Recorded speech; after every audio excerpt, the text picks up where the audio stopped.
Goeiemôre en weer eens, wat 'n lieflike dag wat die Here geskep het. Hy het hierdie dag geskep vir ek en vir jou.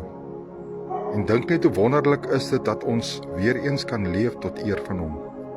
Die opskrif van my boodskap was vanoggend: voel jy soos droë bene wat in 'n laagte lê, geraamte bene wat uitgedroog is en nooit weer kan lewe nie. Ek wil vanoggend vir jou sê, kom ons kyk wat sê die woord aangaande dit. Die woord van die Here kom tot Esegiel en die gees van die Here lei hom in 'n laagte in. Daar waar hy tussen 'n klomp droë bene rondloop en hy sien hierdie klomp droë geraamte bene. En die Here kom na hom toe en hy sê vir hom: "Glo jy dat hierdie bene weer kan lewe?" En hy sê: "God, maar U sal weet." En die Here sê vir hom: "Spreek lewe oor hierdie bene."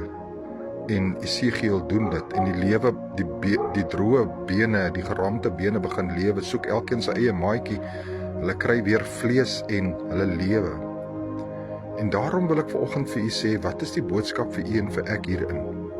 Weet jy, voel jy soos, jy voel so droog en jy voel soos droë geraamte bene wat nooit weer kan lewe kry nie. Weet jy, daai lewe wat jy soek vir daai droë bene is Jesus Christus, ons Here. Die verkondiging van die evangelie, die woord en die gees van God.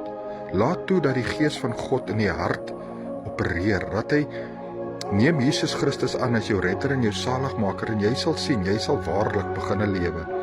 Lewe soos hierdie droë bene mekaar gesoek het en vlees gekry het en vel en weer kon lewe.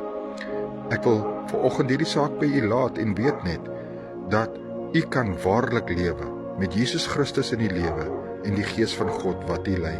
Ek is pastoor Gary, brood en water 5 minute woord groete en weet net, Jesus is baie lief vir u.